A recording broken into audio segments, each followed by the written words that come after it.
Welcome to the Footy Museum and the Footy Museum podcast. It is almost winter here in Chicago, and we have the colds to match. That is I, Dustin Whitney, and Maria Van Dyken Lee, co-hosts here at the Footy Museum and co-directors of the Footy Museum. But before we got sick, we got to go downtown to the Chicago Fire corporate headquarters, Which didn't is we? probably where I picked up my head cold. Yeah, it was just flying around that building. We went down and I wore this great sweatshirt. Yes, that is a picture of Gregg Berhalter. And the reason I wore that is because we were there to hear from Gregg Berhalter himself. That's right. He wanted to meet with Maria and I and numerous other season ticket holders and potential season ticket holders. It was a town hall with the new coach of the Chicago Fire. I thought it was nice. It was nice. We went to the surprisingly dominantly gray offices. Yeah. Of the Fire. You see here, here's a nice picture of Maria finding the MLS Cup, which, was it called MLS Cup when it was just a soccer ball with wing headphones on it? I think the placard says MLS Cup. Also in this photo, I was shocked to see how short I am in comparison to those pedestals. Like I was absolutely shocked. Well, I did go to this event with 1999 Maria Van Dyken. She was about the same height. Wait, you would have been 7 years old then or something? About the same height. Oh my God. Which is just a year after they won this cup. How appropriate. So we were there. We were interested to hear what he had to say. You know, we've had some views on Gregg at his time in the U.S. men's national team. We have? But yeah, I have to say, you know, he did a good job. He, you know, took unscreened questions from the audience, which was nice. Very brave. Very brave. I even got to ask him a question. He liked your question. Yeah, it's because I complimented his son, who was there. And you got big laughs from the room. Yeah, you know, I had a solid 5. You wanted a 10. You said that before. Can I have 5 more minutes? No? Okay. I was like, hey. But, you know, I don't know that he provided much insight. It was pretty like we're going to bring in the best players, or build around our homegrowns, but we really want to get the Soldier Field rocking. We want to get people. Yeah. It was really a sales pitch, which is understandable. I mean, yeah. I would say my overall impression, what I took away from it, was a feeling, and we talked about this, a feeling that he is probably maybe better suited for club football than international. Well, he said so as much, right? He did. Because I asked him what the difference was, and especially how he thought maybe the league had changed since he'd left, and what he might struggle with in adapting to the league now. He didn't answer that last part. But he said that he set the tone in the league, left, and now is coming back. Yeah. What he said is when he coached before, he was one of the only coaches whose teams had a real defined style of play, and that you see that more now. And then he obviously said the difficulty with international coaching, which he's always said is that you get the players a few days before the game, you go play the game.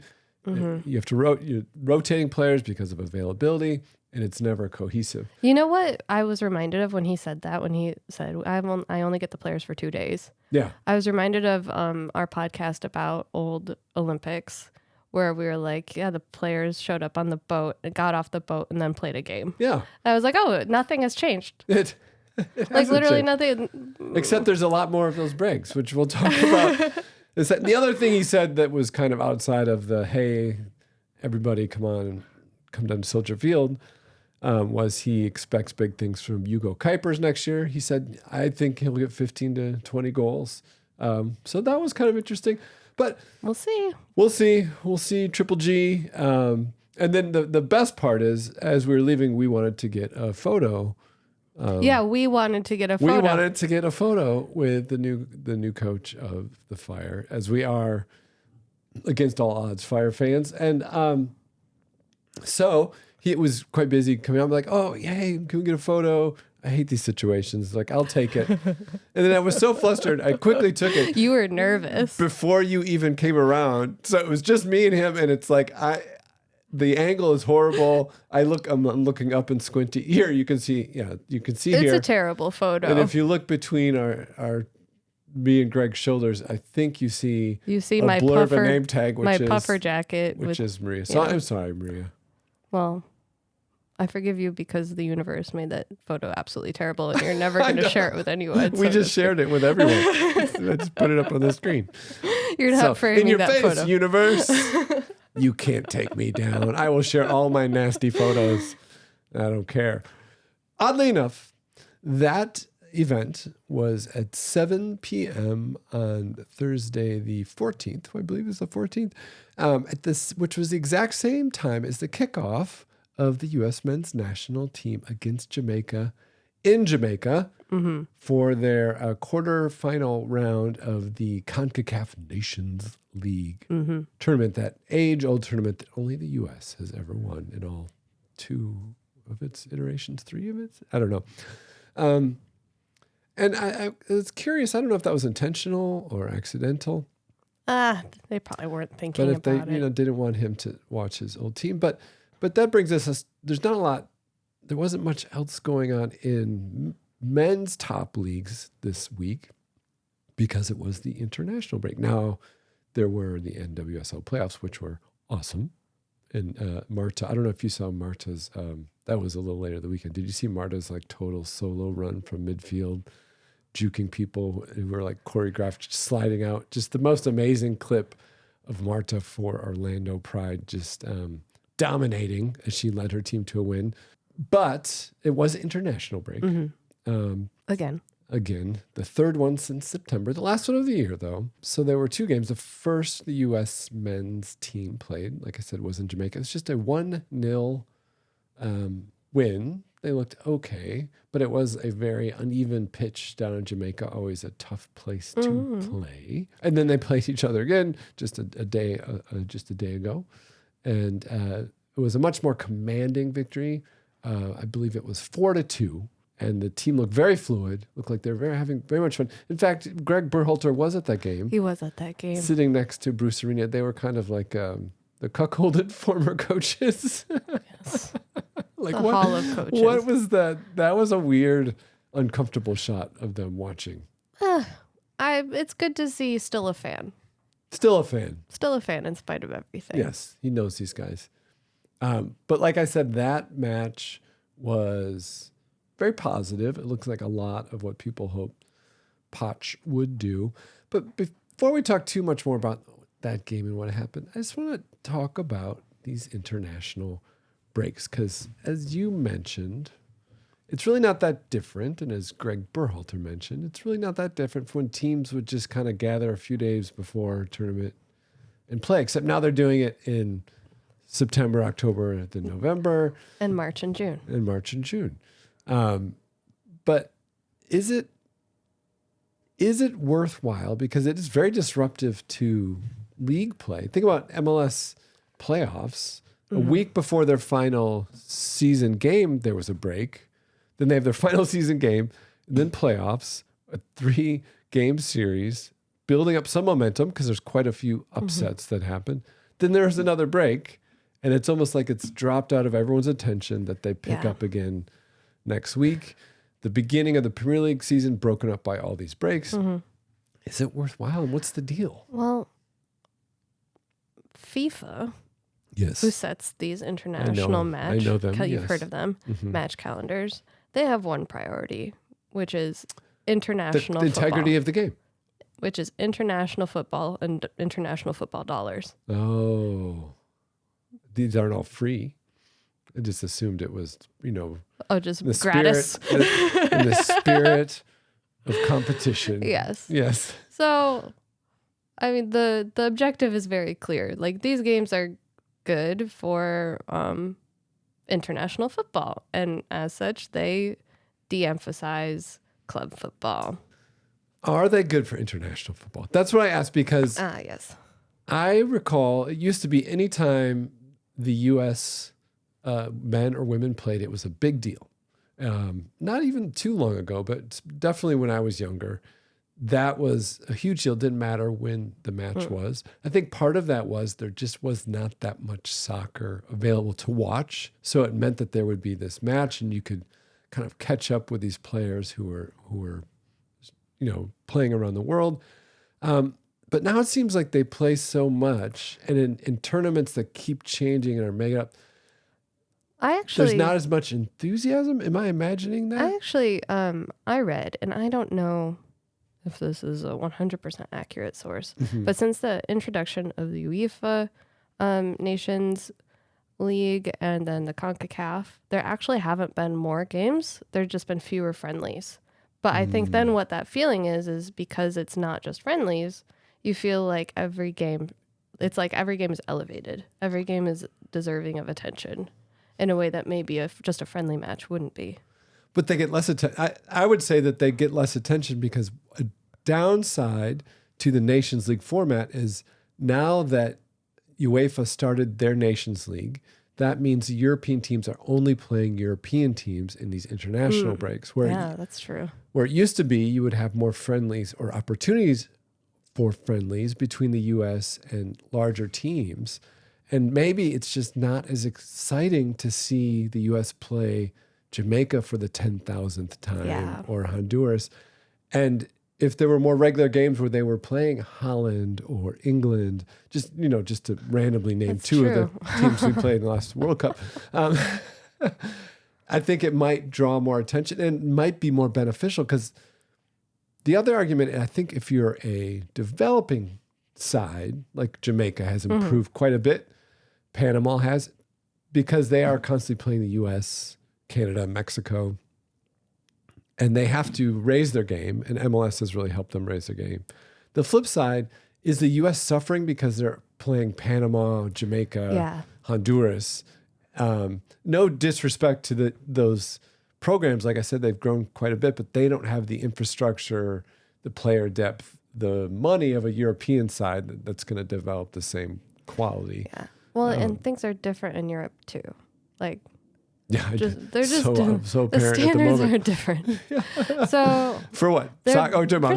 Football. Yeah. So they're probably. I mean, they can come up with a Nations League idea that has pro rel and have a good experience and have top teams do well playing like other sides that are competitive with them, and then not as top teams still get the revenue from broadcasting. And still get the experience of playing teams that they're not going to get totally slammed by. But then, I don't know. It's like, does that same thing translate to CONCACAF? But then there's beyond, because I do think that's an issue on the U.S. side, on the CONCACAF side. I think injuries are also an issue, especially in CONCACAF because the conditions are so bad. And we've seen that with a lot of our players. But I also think maybe the major tournaments, so like a CONCACAF Champions Tournament just one of those every 4 years, the Gold Cup, and then the World Cup.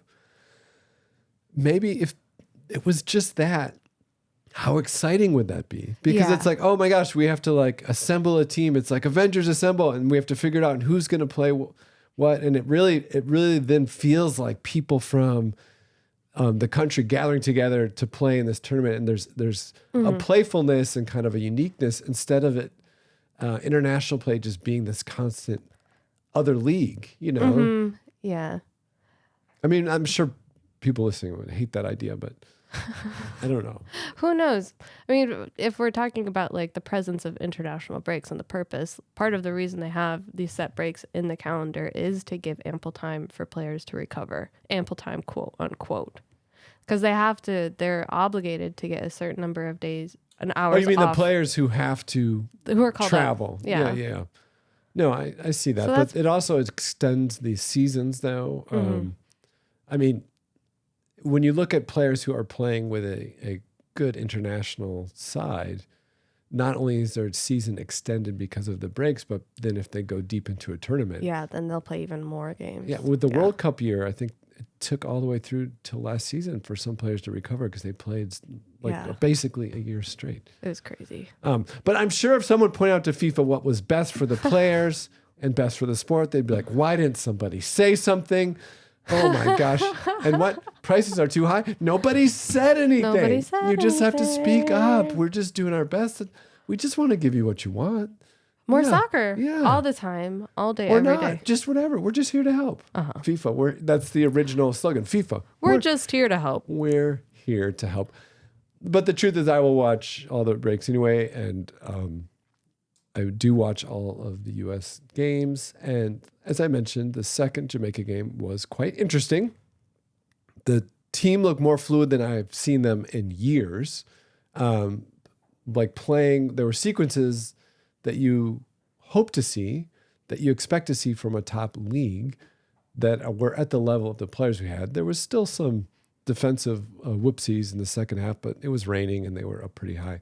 And it kicked off with a pretty fantastic goal between Weston McKennie and Christian Pulisic, where McKennie kind of got the ball in midfield, was going down the side and launched kind of a beautifully weighted pass right to the middle field where Pulisic had drifted in kind of unmarked, hit it just barely off the bounce, one touch into the goal, and then celebrated. But then this was the other aspect of the game. Then he went to the corner in celebration and did kind of a herky-jerky, hands in the air, butt out dance, which up until recently was just known as a white guy dance. But now is known as the Trump dance. And this is a celebration that is based on a dance that President-elect Donald Trump would do at campaign rallies to the YMCA song. And it's picking up in popularity as a celebration since his victory in a lot of sports. Asked about it, Pulisic said, yeah, it's the dance Trump did, but I was just doing it for fun because I think it's silly and a lot of people are doing it. It's very divisive conversation online, obviously after a very contentious election. Yeah. And the people who were frustrated by it say, hey, look, here is a candidate and now president-elect who ran on a campaign of deporting a lot of people from the country based on criteria that would actually mean a lot of his teammates on the U.S. men's national team would not qualify to be in the U.S. either or to play for the national team. Not to mention his stances on different beliefs, but also there is a question of like, well, there's a hypocrisy because when U.S. women's national team players knelt on one knee or did other protests, there was a lot of like, hey, stick to sports. Don't bring politics into sports. And so it feels like, well, why aren't we getting the same reaction? I'm curious what you think about that specific incident, but then also this idea of how do you, when supporting a national team, right? Inevitably, you're going to have people supporting the same team who have different political views based on different sides of politics in that country, right? So when it becomes really extreme, like how does that work? Do you just leave it at the door and it's not really political, or is that possible to do when it's a club representing your country? I'm curious what your thoughts are. Well, in regards to the dance, I don't really like anything that endears or normalizes Donald Trump. Like this dance, which on surface level seems harmless, but like any amount of thing that normalizes him or endears him as a leader who's sparked violence, an insurrection, who's committed sexual assault, who's a felon, and who has dangerous policies that are rooted in hate. I don't like that. It just makes him seem goofy, and he's not just goofy. He is goofy. Yeah, so in general, I just don't appreciate anything that normalizes a man who stands for those kinds of things. So I would do a counterpoint to that. I would say, well, look, this guy won. He won the election, right? And so over half the country for sport, and he's going to be I'm not saying agree with it, but he's going to be the president, right? Yes, he is going to be. And so it's not like however you feel about it, it's not like a minority stance to celebrate, I guess, celebrate that. Also, is making a big deal about a silly dance get at the issues you're talking about, or does it draw more? I feel like a lot of people in support of different political stances, when there's a lot of attention drawn to actions that are deemed in support of that, it fuels their stance and creates a larger platform.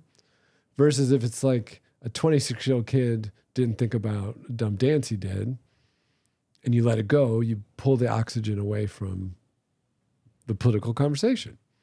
Like you don't feel the fire.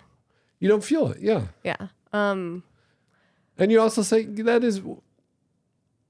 it was dumb, and maybe it was just silly. Do you know what I mean? Like, is there I feel like I think there has to be room for that too. You know what I mean? Like, I think like when it comes to events like this, like the full extreme response to anything, it just shuts down everything.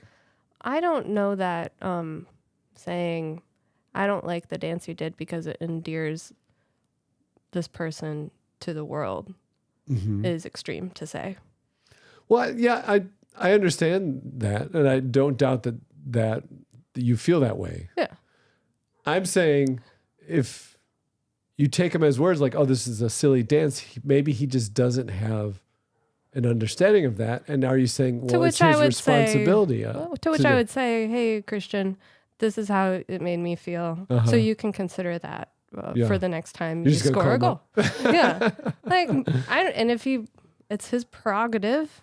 I'm not saying he can't. I'm not going to go on MSNBC and be like, this guy shouldn't play on the team. He's not American. Like that would be a response that somebody would have had for Colin Kaepernick. It's un-American to do this, to kneel for the national anthem.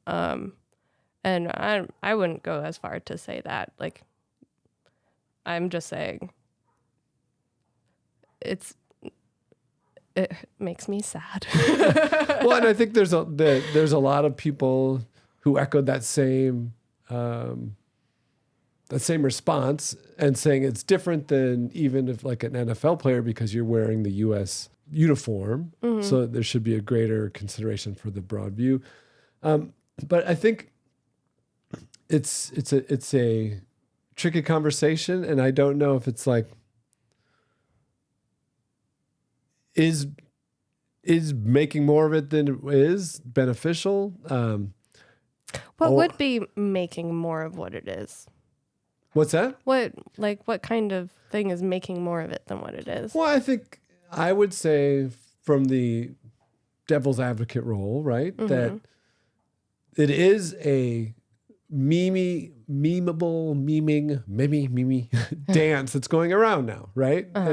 And I think people in the age group of Pulisic and other players, and having, been that age once myself, realized like, oh, this is just kind of funny going on now. Because let's be honest, it wasn't just him. It was Weston McKennie and Ricardo Pepi as well, who just, jumped in. There's like a moment of celebration.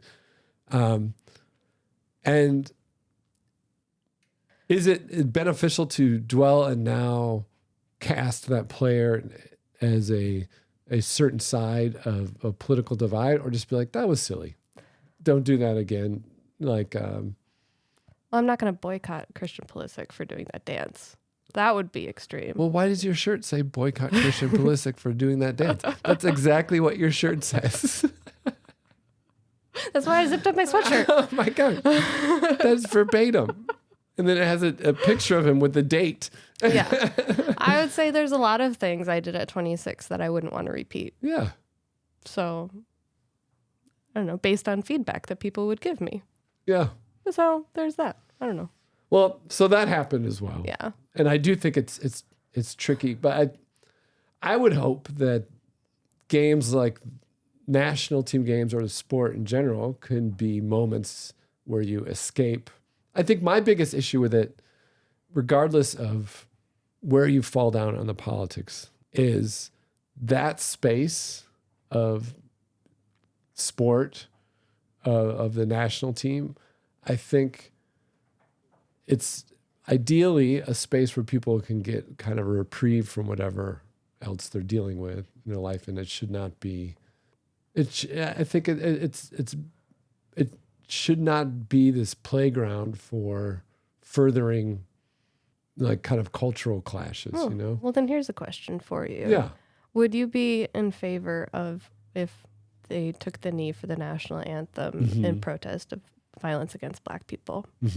How would you feel about that? Well, no, which is kind right? of a false equivalence. Well, that happened. It is one is a political action towards against the unfair treatment of people that's currently happening, right? That's how it was presented. And the other is kind of a signal towards an individual and a movement that the opponents would say is actually in favor of actions like that. So you could argue that it's different. But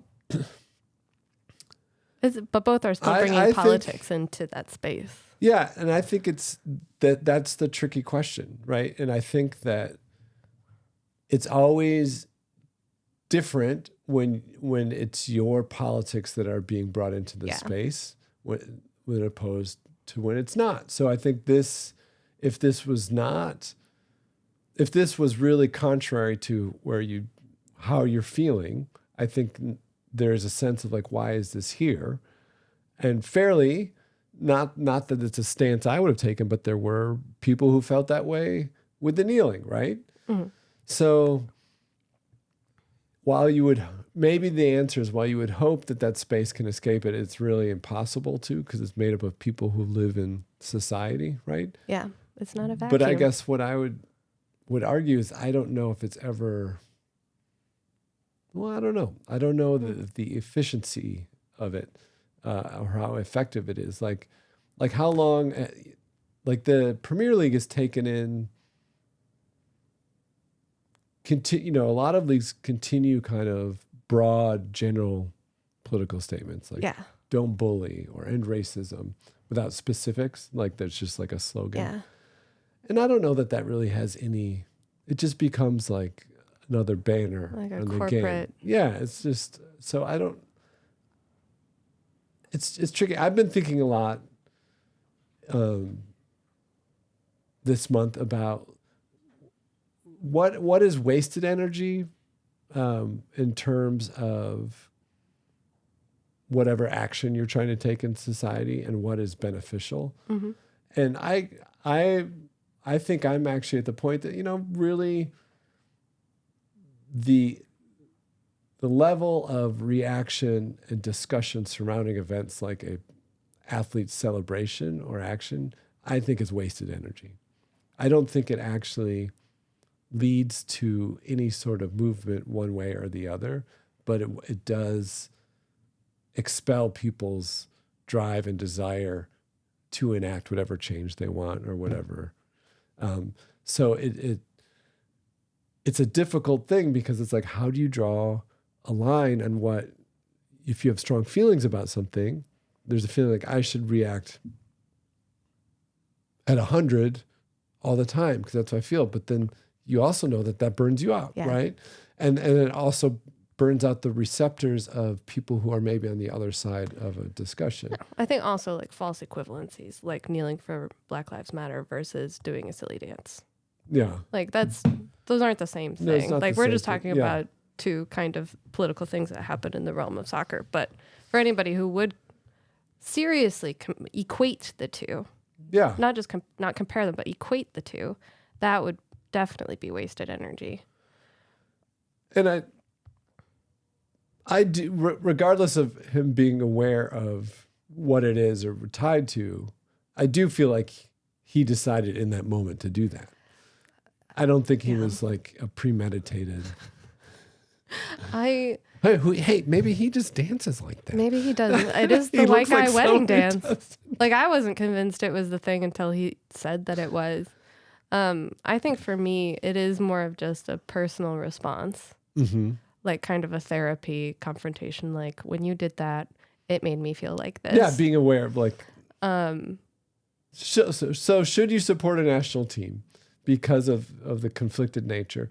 I think if you find joy supporting people from the same place where you live that reflect the complexity, contradiction, beauty, diversity, and all of that from where you live, that are in the boat with you, and they're out there on the soccer field playing another group of people representing all the wild mix and contradictions that is humanity. Yes, support them. Enjoy the game. And when you come up, I would just say because inevitably, as you can tell from this discussion, issues in society, in your country, inevitably will come up through the national team. Maybe what I would think is we try to have perspective and think about them before we instantly react to them. And then we try to react to them in a way that are proactive. And so I think that there are reactions that are very true and feelings that were very true from action like that should be honored.